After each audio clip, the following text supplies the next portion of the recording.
j'ai reçu des documents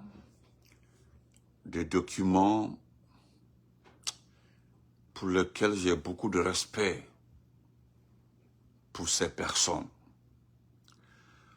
Voilà pourquoi j'ai titré la vidéo le message pour le DG des Woulé-Falais, Mamadi Parjure. Et bien avant ça, le RPG a fait un communiqué dont vraiment, je le répète encore une fois, merci à la direction générale du RPG. Parce que si le RPG ne sort pas, j'ai lu aujourd'hui la plume de M. Bangoua. Dans la plume de M. Bangoua, vous comprendrez par là, quelque part, il y a un passage où il mentionne le nom du président. Il dit, même si personnellement Alpha Condé a donné son... Parce que c'est ce qu'on l'a dit. Les partisans de Ablaïro, ce qu'Ablaïro fait, c'est très grave. Très, très grave. C'est mal poli, c'est irrespectueux envers le président Alpha Condé, envers le RPG.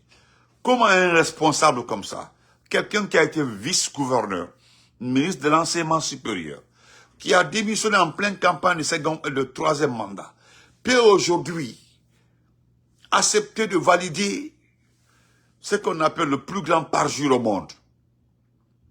Et qu'est-ce qui se passe aujourd'hui? C'est ce type, avec ces jeunes, la plupart anciens, soi-disant RPGistes, se mettent à expliquer au monde entier que le professeur Alpha Condé a donné sa bénédiction à Ayero. Et puis il ne se gêne pas, il le dit clairement, que c'est le candidat du président Alpha Condé. Comment est-ce que le président Alpha Condé peut désigner un individu comme ça pour éviter même de dire son nom lorsqu'il a démissionné, pour éviter de dire son nom, le professeur Alpha Condé n'a pas voulu que quelqu'un lui pose la question concernant Ayero. Ce type a été vice-gouverneur de la Banque centrale, ministre de l'enseignement supérieur. Ce type, tous les honneurs. Donc, je vais commencer d'abord par ce document d'abord. Parce que, pourquoi ça fait mal? Cet individu est un manipulateur. Ce que vous ne savez pas. C'est un manipulateur. Il a des documents ivoiriens parce que, ne le voyez pas comme ça, il se promène avec des documents ivoiriens. Il le dit, allez, demain je vais poster là, comment on appelle ça? Je posterai la page.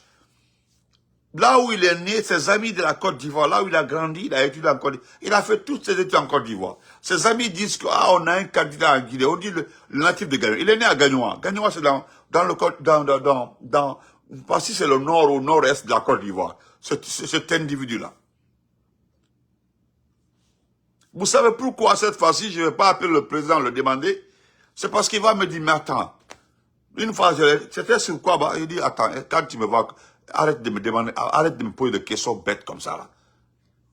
Est-ce que le type là peut m'appeler pour me dire ça? C'était qui, j'ai oublié. Non, voilà, c'était Talibi Dabo.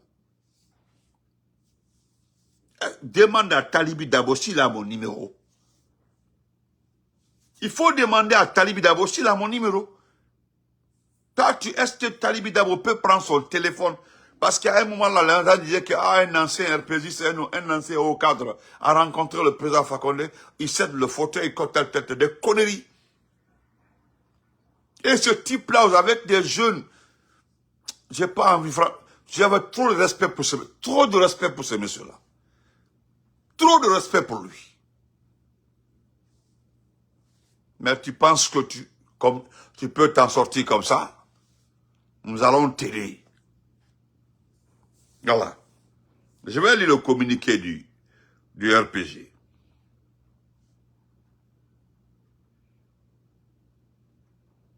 N'importe quoi.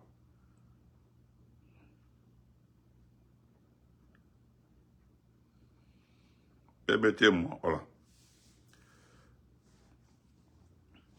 Voilà le communiqué officiel du RPG Arc-en-Ciel. Le RPG Arc-en-Ciel porte à la connaissance de l'opinion nationale et internationale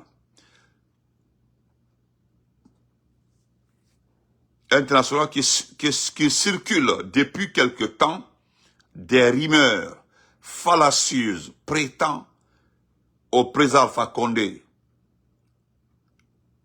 au président le procès Alpha Condé, un hypothétique soutien à M. Yero-Baldé ou à quelques autres prétendants, en prélude de l'élection présidentielle fixée au 28 décembre 2025. Le RPG Arc-en-Ciel refute avec la plus ferme énergie ces assertions dénuées de tout fondement. À ce jour, le président professeur Alpha Condé n'a conféré ni officiellement ni officieusement son appui à aucun candidat. Toute affirmation contraire ne procède que de la pure spéculation et n'engage nullement sa personne, encore moins le RPG Arc-en-Ciel. Le parti réaffirme suivre avec une vigilance constante l'évolution de la vie sociopolitique de la nation.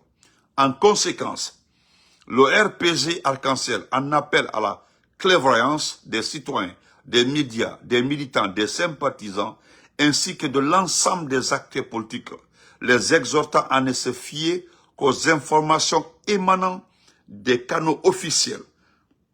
Seule habilité à exprimer ses orientations, ses décisions et sa ligne politique.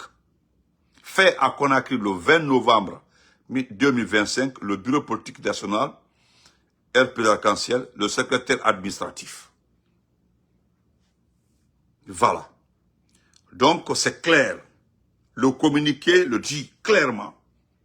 Ce sont des allégations, des choses qui ne sont pas liées au président. Donc, c'est ce que j'ai dit aujourd'hui.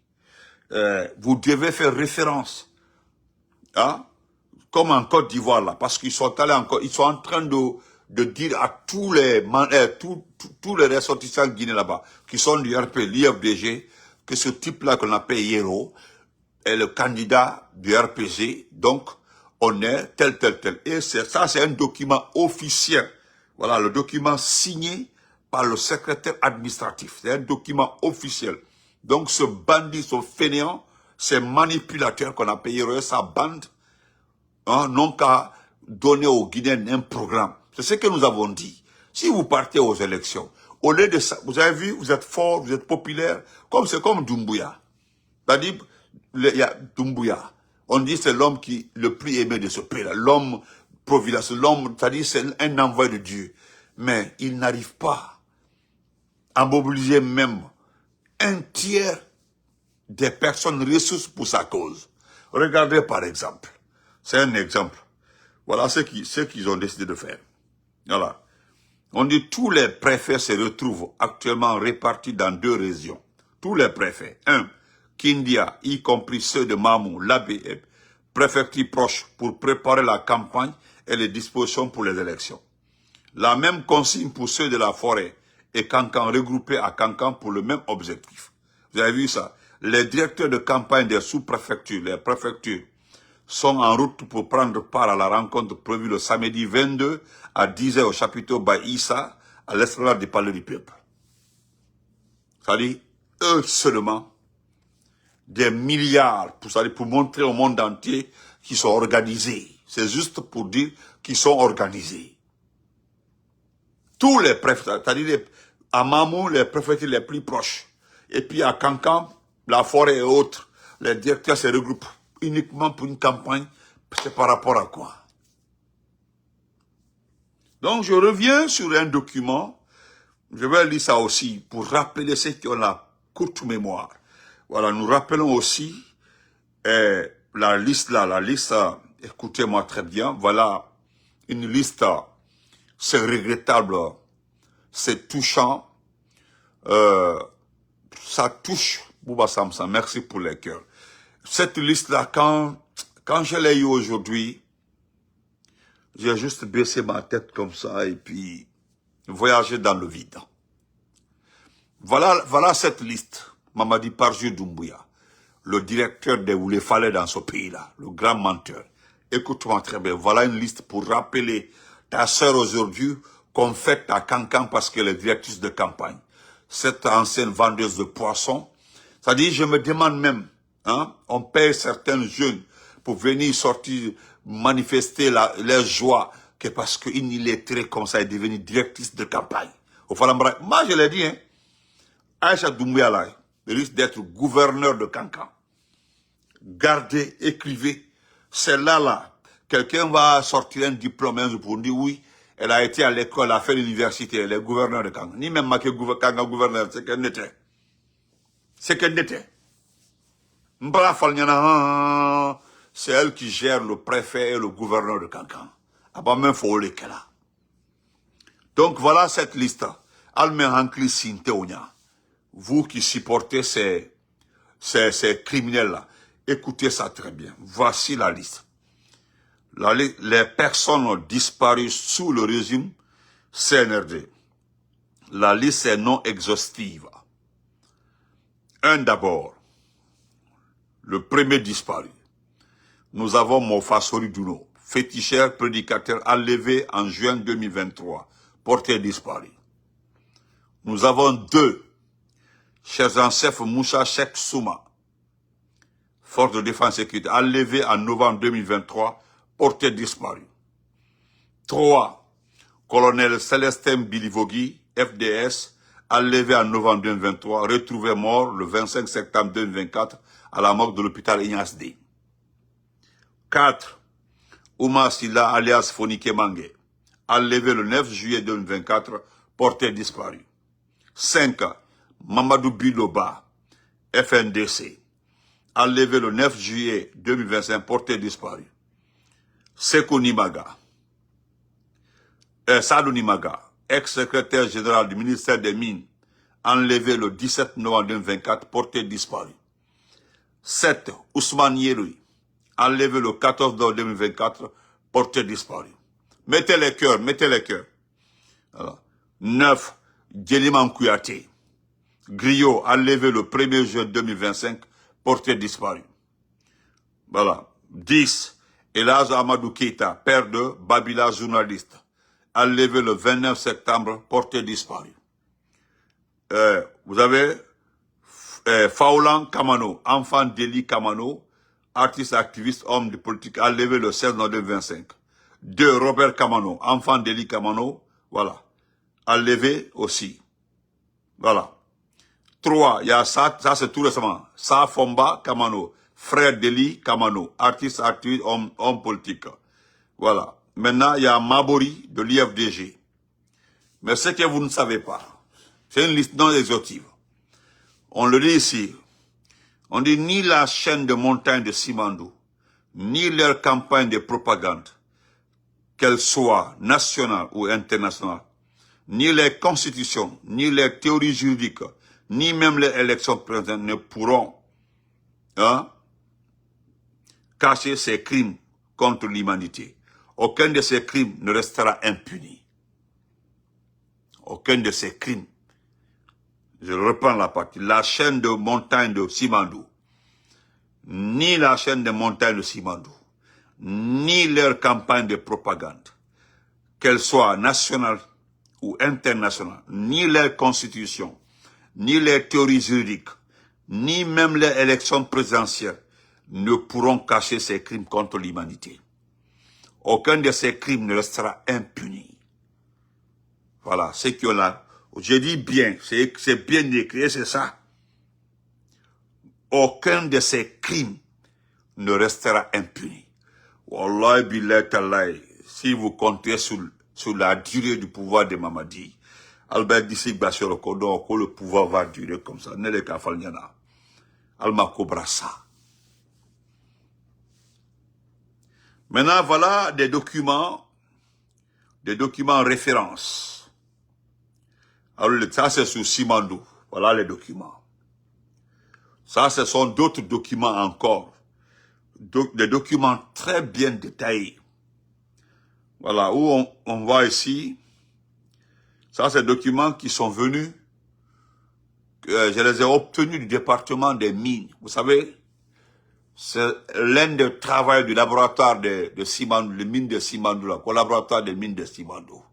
Il y a un travailleur qui est parti. Lui, il est parti avec ses documents. Comme j'ai parlé de documents et j'ai montré certains documents hier, il m'a envoyé des compléments. Il m'a envoyé des compléments pour enrichir ce que je possède. Il dit, mon frère Benito, je t'envoie ça. Je vis dans tel lieu. Voilà t'as vu mon numéro, donc ne t'inquiète pas. Moi, je ne suis pas en Guinée. Les documents là, je les ai ramassés dans l'ordinateur, je les ai pris dans l'ordinateur. Voilà, les documents, je les ai pris dans l'ordinateur. Tu verras les statistiques. Tu verras que la Guinée n'aura rien dans Simandou-là. Quand tu regardes, frère, je sais que tu n'es pas, tu ne connais pas les statistiques minières là, mais efforce-toi de regarder le tableau, lire les tableaux, ou bien je te fais un test là, t'envoyer. Et moi, j'ai regardé, par exemple, j'ai regardé une seule partie. Au niveau de la colonne taxe, là où il y a droit unique d'entrée, DIE, voilà, 5,6% biens importés destinés à l'extraction et le traitement des minerais de fer. TVA, exonéré. Voilà. Non, je donnerai mon numéro 260 parce que c'est dans le petit téléphone là. Comme ça, c'est facile de transférer. À part, vous aurez ça. Vous aurez le document là. Je prends on dit TVA exonéré.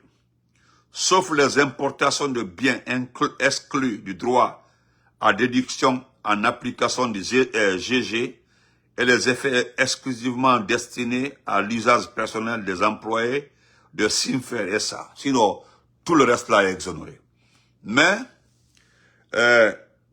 ils m'ont fait un test pour que j'arrive au moins à lire ça pour mes spectateurs parce que le tableau est complexe. Vous aurez le tableau, mais je vais lire ça pour nous et puis on va se quitter. Ne pas couper votre chemin parce que malgré qu'il fait nuit, mais il y a plus de 100 et quelques personnes ici, c'est très bon. Voilà, on dit Simandou, le méga projet minier qui pourrait enrichir le monde, mais appauvrir la Guinée. Voilà, Simandou, le méga projet minier qui pourrait enrichir le monde, mais appauvrir la Guinée. Enquête exclusive sur les risques, pertes potentielles et failles institutionnelles relevées par l'étude confidentielle du ministre du Budget et de la Banque mondiale. Voilà, le ministre du Budget et de la Banque mondiale. La promesse d'un Eldorado et la réalité d'un projet sous haute tension. Ok, allez. Jamais un projet n'a pesé aussi lourd dans l'histoire économique guinéenne, avec plus de 3 milliards de tonnes de minerais de fer en haute teneur et un investissement avoisinant 20 milliards de dollars. Simandou est présenté comme le tremplin qui pourrait transformer la Guinée en puissance minière mondiale. Selon le rapport stratégique commandité par le ministère du Budget et des Mines, avec l'appui de la Banque mondiale, l'État pourrait engager que 52 milliards de dollars de recettes cumulées sur 25 ans dans le scénario total. Et écoutez très bien. Selon le rapport stratégique commandité par les ministères du Budget et des Mines, avec l'appui de la Banque mondiale, l'État pourrait engranger que 52 milliards de dollars de recettes cumulées sur 25 ans dans le scénario central. Pardon, la personne qui utilise la page de Aïchaba, mon ami qui est décédé là, Aïchaba, la gendarme là, pardon, il faut changer sa photo de couverture, pardon. Voilà, pardon, enlevez son compte là. Vous pouvez utiliser notre truc, s'il vous plaît. Quand je vois la dame là, j'ai envie de pleurer, s'il vous plaît. Pardon. La personne qui a la page de Aïchaba, cette amie qui est décédée, voilà, elle était gendarme. Voilà. Donc, pardon. Donc, on continue. Mais derrière cette façade grandiose, le document révèle une réalité autrement plus inquiétante. failles systématiques, risques fiscaux majeurs, opacité contractuelle, incapacité institutionnelle, vulnérabilité technique et surtout un rapport de force totalement déséquilibré face aux multinationales. Voici ce que dit vraiment le rapport et ce qu'il implique pour l'avenir du pays. Maintenant, je vais lire le rapport. Le rapport est là. Le rapport admet que, d'abord, au niveau 1, petit 1, du rapport de la Banque mondiale, des deux ministères. Mais la réalité, parce que, on le dit clairement, après, c'est-à-dire en 25 ans, c'est 52 milliards de dollars qu'on peut récupérer en 25 ans avec le gouvernement là. Mais si c'était avec un gouvernement démocratiquement élu, voilà, on aurait engrangé aujourd'hui, en 25 ans, plus de 234 milliards. C'est ce que le rapport dit. Je l'ai lu parce que moi je l'ai lu. Mais je vais lire ça pour vous. Voilà, parce qu'on le dit clairement, on dit derrière cette façade grandiose, le document révèle une réalité autrement plus inquiétante. Ça, c'est au niveau de les faillites systématiques, la fiscalité, l'opacité dans les contrats, on ne sait pas qui est engagé dans Simando, on ne sait pas. Voilà. Donc, voici le premier point du rapport. Des recettes colossales, mais impossibles à garantir. Ça, c'est le premier point. Le rapport admet que les projections de recettes reposent sur des hypothèses fragiles. Le prix du fer, extrêmement volatile, peut faire varier les revenus nationaux de plus de 40% d'une année à l'autre. Ça veut dire quoi? Je l'ai dit maintes fois, c'est-à-dire la fluctuation mondiale. Le fer peut être bas, le prix peut être bas. Et ça va se répercuter directement sur l'exportation, sur la valeur du fer. Voilà. Avertissement officiel sur la volatilité. Voilà l'extrait du document.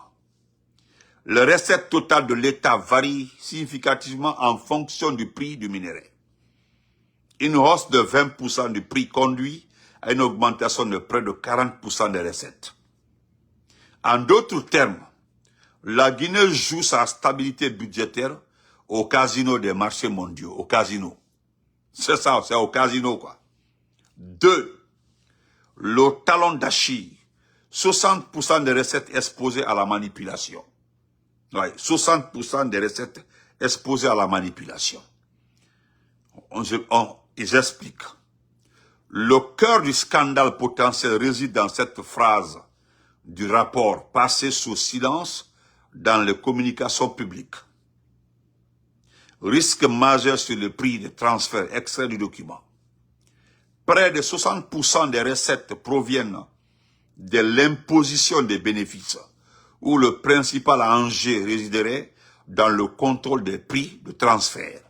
Et le rapport ajoute, les principaux risques associés sont liés à la minorisation des bénéfices via des prix de transfert, la délocalisation des profits, la sous-facturation du minerai. Parce que la tonne est vendue à 16,06 $ au lieu de 100 ou 103. En clair, si les multinationales manipulent les prix entre leurs propres filiales, l'État guinéen ne pourra jamais collecter ce qu'il devrait. 3. Une administration qui ne peut pas contrôler les multinationales. Il y a un journaliste étranger qui l'a dit. L'étude est sans ambiguïté. La Guinée n'a ni l'expertise, ni les outils, ni les ressources humaines pour contrôler correctement un projet de cette ampleur. Avertissement sur la faiblesse des administrations. Le document est là. Je vais le lire. L'administration reste peu outillée. Il n'y a pas aujourd'hui de personnel spécialisé doté des compétences nécessaires. Le BQI, le BSD, DGI, DGD nécessitent renforcement, formation, outils et ressources humaine. Ces constats alarmants signifient une chose. Les sociétés minières connaissent les règles mieux l'État lui-même. Elles contrôlent les données techniques, c'est-à-dire la quantité, la qualité, le prix. Et l'État dépend de leurs déclarations. C'est la recette classique pour un désastre fiscal. Ça, c'est ça.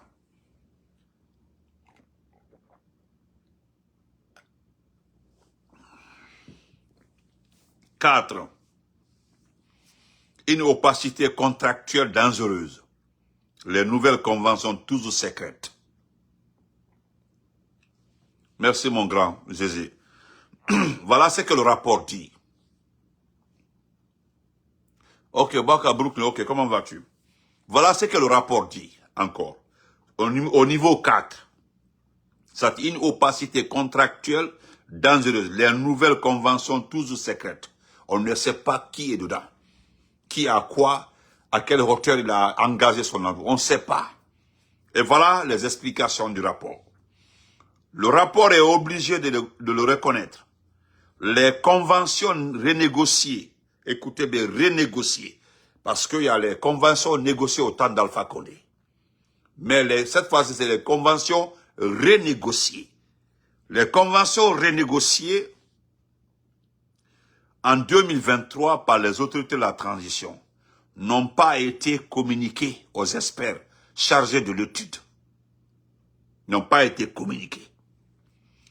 Cela signifie que les calculs de recettes d'impôts et de rentabilité reposent sur des versions anciennes et déclarations officielles potentiellement obsolètes des tests. Aucune justification officielle n'a été fournie sur cette absence de transparence. Tant pis, ce que l'État dira, c'est ça. C'est à prendre ou à laisser. La communication de l'État restera la seule communication.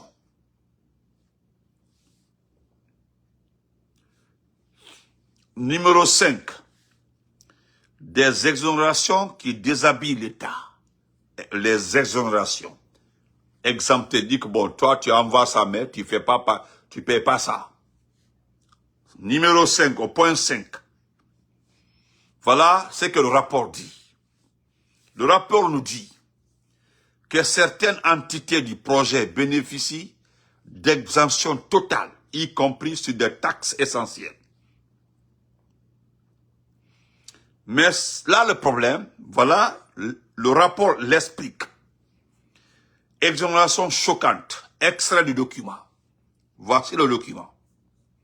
CTG est exonéré de taxes sur les activités financières ainsi que de la taxe IRVM tout au long de la période d'exploitation. La société CTG est exonérée de taxes sur les activités financières, les transactions financières là. Ils sont exonérés. Même dans le IRVM, ils sont exonérés. Pendant toute la période d'exploitation. Si la période là prend 20 ans, 30 ans, c'est qu'ils sont exonérés. C'est des milliards que nous perdons. Pendant que la Guinée peine à financer ses hôpitaux, ses écoles, son administration fiscale, une société chargée d'une infrastructure stratégique ne paiera aucune taxe financière pendant des décennies. Vous avez vu ça? On laisse la société ne paiera pas de taxes. Et pourtant, on n'a pas d'école, on n'a pas d'hôpitaux, tout ça là. Et Marimassa là. Voilà. Est-ce le prix de la participation gratuite de la Guinée dans cette compagnie? Questionnara. Est-ce que c'est à cause de ça ils ont laissé la Guinée participer? Parce que si tu vérifies, c'est comme si on a donné ça gratuitement. C'est-à-dire le monde là, le Simandou a été donné gratuitement. Pour que le nom de la Guinée reste dedans là. Est-ce que c'est pas à cause de ça ils ont des bons? Vous n'avez pas de date, c'est-à-dire vous n'avez aucun matériel. Vous n'êtes pas, c'est-à-dire vous n'avez aucun, qu'on appelle ça, vous n'avez rien qui peut nous aider dans l'affaire de Simandou là. Donc vraiment, on préfère exploiter, payer les taxes. Quand on participe, donc on vous exonère les taxes là. Voilà comment la Guinée participe dans l'affaire là. C'est-à-dire, notre propre pays, notre propre mine. Voilà pourquoi le vieux là, le professeur Kaba avait dit que c'est notre mine et puis on demande pardon. Nous demandons pardon. Sur ça aussi quoi. Nous demandons pardon, laissez-nous participer. Queen, donne-moi ça ici. It's 9:15. Donc, le point 6, un risque de capture totale des recettes. Un risque de capture totale des recettes. Dépose tout ici. Rapidement. J'arrive, ok? Donne ça ici. Donne ça ici. Non, donne ici. Donne ici. Voilà. Va faire pipi. T'en vas. Un risque de capture totale des recettes. Voilà ce que le rapport dit. Le document expose un danger rarement évoqué publiquement. Et voilà ce qu'il dit. Il dit, même si le projet devient beaucoup plus rentable que prévu, l'État pourrait ne rien percevoir de plus. Et imaginez que le cours du fer monte. Mais la façon dont ils ont travaillé les documents, les contrats, si le cours du fer augmente, l'État ne va rien gagner. L'État là, ce qui appartient à l'État, c'est ça, ça ne bouge pas, iota. Et la Guinée. Voilà. Il dit partage de valeurs défavorables à l'État. Voilà l'extrait du document. C'est-à-dire le partage de valeurs défavorables à l'État. Extrait du document. Voilà ce que le document dit. Voilà. Le document dit, il dit profitabilité du projet supérieure aux attentes, sans gain additionnel significatif pour l'État. Vous avez vu ça? Profitabilité du projet supérieur aux attentes, sans gain additionnel significatif pour l'État. Maintenant, en termes simples, le rapport dit en termes simples, si l'argent coule à flot, il coulera surtout vers les opérateurs, c'est-à-dire les multinationales, et non la Guinée. Point 7. Un système incapable de suivre les recettes. Même si les sociétés payent ce qu'elles doivent, encore faut-il que l'État soit capable de tracer les paiements. Vous avez vu ça aussi. C'est-à-dire, même si les sociétés la payent, il faut que l'État soit capable de tracer les paiements. Et voilà. Maintenant, on revient à l'avertissement sur le non-traçabilité des revenus. Maintenant, voilà ce que le rapport dit par rapport à ça. Risque de recouvrement et non-paiement de certaines obligations. Nécessité d'un système de traçabilité des paiements miniers. Écoutez très le risque de recouvrement et non-paiement de certaines obligations nécessité d'un système de traçabilité des paiements miniers. On dit sans un système intégré, les paiements peuvent passer inaperçus, les arriérés deviennent invisibles et les pertes s'accumulent sans contrôle. Le point 8, le point noir, l'État ne contrôle pas les exportations. C'est là-bas le problème. Voici le problème. L'État n'a aucun matériel. J'ai vu un laboratoire, on dit c'est un laboratoire, c'est la vie même, le poumon même du ciment. Et voilà, c'est le point le plus important que le rapport nous explique. Good night, baby. Tu as pris l'eau? Ok. C'est que notre pays ne possède aucun matériel qui peut, c'est-à-dire qui peut quantifier l'exportation, la quantité exportée. C'est à cause ça pour la bauxite là. Les gens là exportent et puis c'est eux qui donnent donnent les données là aux organismes indépendants là qui parlent de niveau de vie élevé, de croissance économique. C'est les mêmes sociétés. Là, voilà, on est arrivé au niveau du fer aussi. Nous n'avons aucun matériel, aucune machine, aucune technique qui peut tracer ça, qui peut quantifier le nombre. Ils peuvent dire qu'ils ont exporté 100 millions de tonnes. À vrai dire, ils ont exporté 200 millions ou 150 millions de tonnes. C'est-à-dire, nous allons perdre. Nous allons perdre. Vous avez vu le président Ibrahim Traoré, quand il a récupéré les mines d'or. Aujourd'hui, il a combien? Aujourd'hui, il a combien à la banque? Combien de tonnes d'or à la banque burkinabé? On dit, depuis plus de 35 ans, c'est du jamais vu. C'est-à-dire, c'est le Burkina même qui contrôle. C'est comme ce que le président Alpha Condé avait fait. Il a interdit que l'or quitte Sigiri pour aller à Accra. Maintenant, vous passez par la Banque centrale. Voilà pourquoi on avait beaucoup d'or à la Banque centrale. Beaucoup d'or à la Banque centrale. C'était contrôlé. Hey. Allahu Akbar. Tellement donc, le point noir, on dit l'État ne contrôle pas les exportations. Hey. Le rapport pointe, voilà ce que le rapport dit. Le rapport pointe un effet domino dangereux. Si la Guinée ne contrôle ni la qualité, ni les quantités, elle perd automatiquement ses recettes minières. Maintenant, risque sur la valorisation des exportations. Voilà l'extrait du document. Voici le document.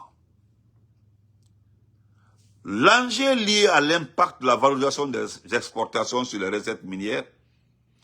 Et il ajoute, les laboratoires nationaux ne disposent pas de capacités nécessaires. Sans contrôle indépendant, les sociétés peuvent déclarer ce qu'elles veulent. Je reprends la partie. Enjeu lié à l'impact de la valorisation des exportations sur les recettes minières. Et il ajoute, les laboratoires, c'est ce que le rapport ajoute. Le rapport dit que les laboratoires nationaux ne disposent pas de capacités nécessaires. Et pourtant, qu'est-ce qu'ils disent? Sans contrôle indépendant, les sociétés peuvent déclarer ce qu'elles veulent. 9e point. Une coordination institutionnelle quasi inexistante. Une coordination institutionnelle quasi inexistante. Le rapport décrit une administration où chaque service travaille seul, sans partage d'informations aussi. Vous avez vu ça? Le rapport là dénonce ça aussi. C'est-à-dire le rapport décrit l'administration qui gère les mines là, Simandoula, c'est-à-dire chacun est dedans là. C'est-à-dire chacun est dans Simandoula, mais personne ne communique. C'est-à-dire les informations ne sont pas partagées. Aken no beni tata, kawa. Et voilà l'analyse d'un expert. Il dit l'État doit mettre en place une plateforme d'information commune. Améliorer le partage d'informations entre administrations. Sans coordination, les failles s'additionnent, les pertes se multiplient et la souveraineté fiscale s'évapore. Le 10e point, une absence inexplicable. L'ANAIM est écarté du projet. L'ANAIM a été créé par Kassori, l'ANAIM. Et normalement, dans ce projet-là, c'est l'ANAIM qui devait contrôler le projet, l'ANAIM. Parce que l'ANAIM a fait des recettes au temps de Kassori. Mais là, ils ont mis l'ANAIM de côté. L'ANAIM existait, mais ils l'ont mis de côté. Ils l'ont mis de côté. C'est là même, ça dit quand j'ai lu ce rapport-là, j'ai compris pourquoi ils ont mis Mamadi ici là, parce qu'un intellectuel un président démocratiquement élu, un intellectuel ne peut pas accepter des conneries comme ça. Non, jamais dans la vie. Même si on dit que le président, la personne aime l'argent, va jamais cautionner ça. Ce président ne va jamais accepter comme ça, qu'on délapide comme ça. C'est-à-dire qu'on vient ramasser les mines de ce pays partir. Non, jamais. L'étude note un fait troublant. L'ANAIM, pourtant bras historique de l'État dans les infrastructures minières, n'est tout simplement pas impliqué dans le projet Simandou. Mido, merci pour les cœurs, merci. Avertissement, voilà l'extrait du document. Malgré l'ampleur des infrastructures, l'ANAIM n'intervient pas activement dans le projet. Pourquoi? Qui l'a décidé? Au profit de qui? Le rapport ne le dit pas, mais la question s'impose. En conclusion, la conclusion du rapport, Simandou est un projet gigantesque, mais un risque systémique pour la Guinée. Simandou possède un potentiel gigantesque, mais l'étude des ministères du budget des mines et de la Banque mondiale révèle une vérité dérangeante. L'État guinéen n'est pas prêt. Les multinationales sont techniquement dominantes. Les contrats sont opaques. Les exonérations sont massives. Les risques de pertes fiscales sont colossaux. Les administrations sont sous-dimensionnées. Si rien ne change, Simandou pourrait devenir le plus grand projet minier du monde sans jamais enrichir la Guinée à la hauteur de ses ressources en raison de l'opacité entretenue par les autorités guinéennes du moment.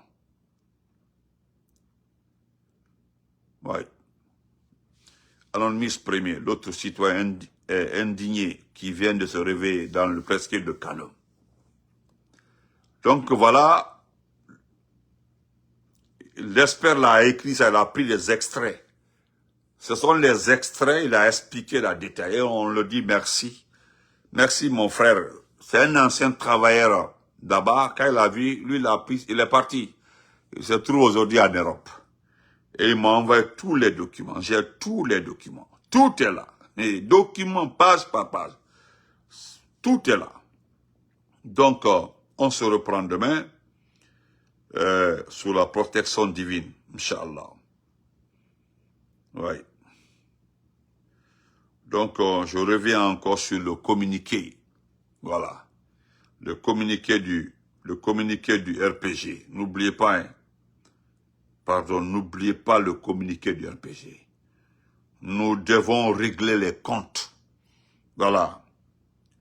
On m'a même envoyé une courte vidéo là. Une vidéo conseil pour Aïcha Doumbouya. Qui m'a envoyé ça, voilà.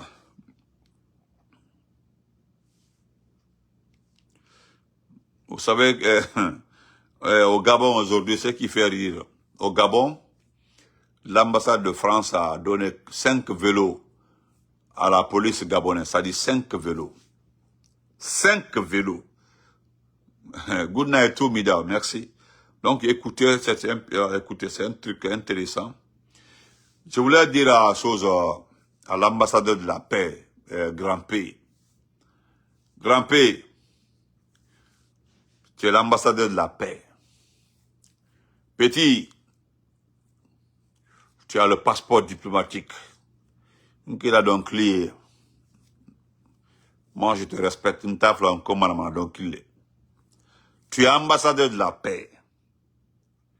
Djeliman Kouyaté Leoudi. Tu es ambassadeur de la paix. El Sisi Leoudi, El Sisi. Tu es ambassadeur de la paix. Les piles folles comme Dengerenule, Nanou Kalbila Kasola. Et les Kamano Denoulou. Ibana la mana donc là, quoi ambassadeur de la cause, je suis l'ambassadeur de la paix. Il est en tant qu'ambassadeur de la paix, tu as pris la Guinée, qui la Guinée, Karfa Doumbia là. Wallah, billah, telle. Nini han climat fa bon, il est mambele. Parce que il est pas black Kasola, on doit avoir qu'on a quito par rapport à, non. Toi, tu n'es, fais un petit digo. Parce que, Il n'a qu'à la cassola, complicité de meurtre, complicité de... Ne le café. Merci mon frère, Guavogui, merci beaucoup. Ni il est grimpé, ni matou, il dit kassoke. C'est-à-dire, il est... N'est de folie fait petit. Ni ma koulale. Il y a minkate doute, wallah, le régime là-bas a changé. Ils seront affaire de la doua kassola. Sarakata la fait. Ok. Doumbouya, la sœur du président de transition guinéen Mamadi Doumbouya, fait l'objet d'accusations d'enrichissement soudain sans source de revenus identifiable. À Kankan, elle aurait organisé 2 grands événements en l'honneur de son frère, financés avec des fonds dont l'origine reste floue. Cette situation est souvent comparée à celles observées dans d'autres familles d'anciens dirigeants africains, comme celle de Sani Abacha, Mobutu ou Ibeka, souvent rattrapés par la justice une fois le pouvoir perdu. On rappelle aussi l'exemple d'Alpha Condé, qui avait tenu son fils à l'écart des affaires publiques pour éviter tout scandale. Les critiques soulignent surtout le contraste. Une femme autrefois vendeuse de poissons qui posséderait désormais villas et voitures de luxe, alors que la population de Kankan continue de vivre dans des conditions difficiles. La conclusion qui revient le plus souvent est simple. Les familles présidentielles doivent rester en dehors des affaires publiques si elles veulent éviter la disgrâce, les scandales et les poursuites. Vous avez vu ça? On parle de la grenouille, Aïcha Doumbouya là, cette grenouille. Parce que ce que cette petite vidéo là dénonce, c'est ça. Il n'y a pas quelqu'un sur cette terre là. J'ai même donné l'exemple un jour sur Sani Abacha.